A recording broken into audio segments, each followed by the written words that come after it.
The devastating coal mine disaster. The woman was busy washing the clothes of her 6 children. She had risen very early in the morning with her husband.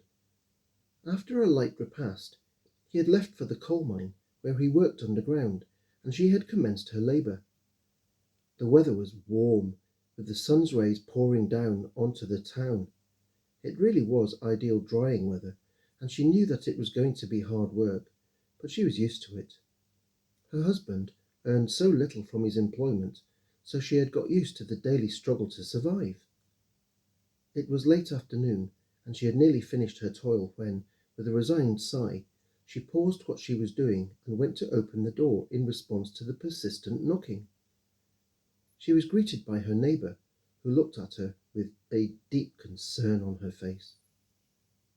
After being invited into the back room and taking seats, her friend began. "There's been an accident at the pit. The 7th level has collapsed. I thought of your husband and came straight round.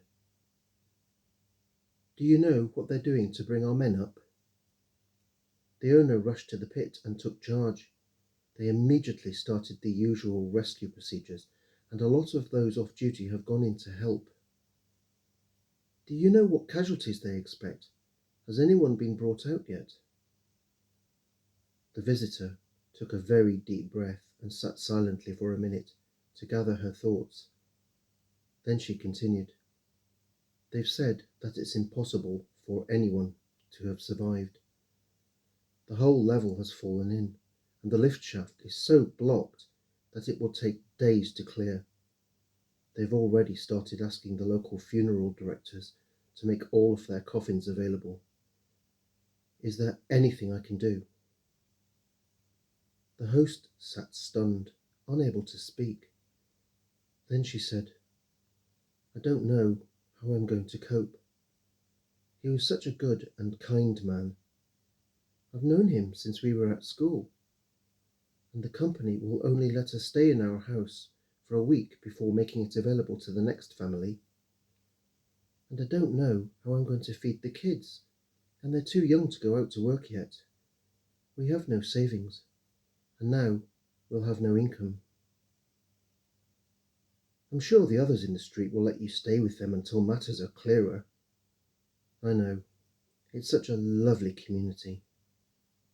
She stopped, and a single tear slipped down the wife's face. She said, he was such a good, kind man. At that moment, the front door slammed, and a man's voice was heard. The wife rushed through and gave her husband a huge hug. He said, Watch out! You'll disturb the dressing that the doctor put on after I went to see him this morning about my gammy arm.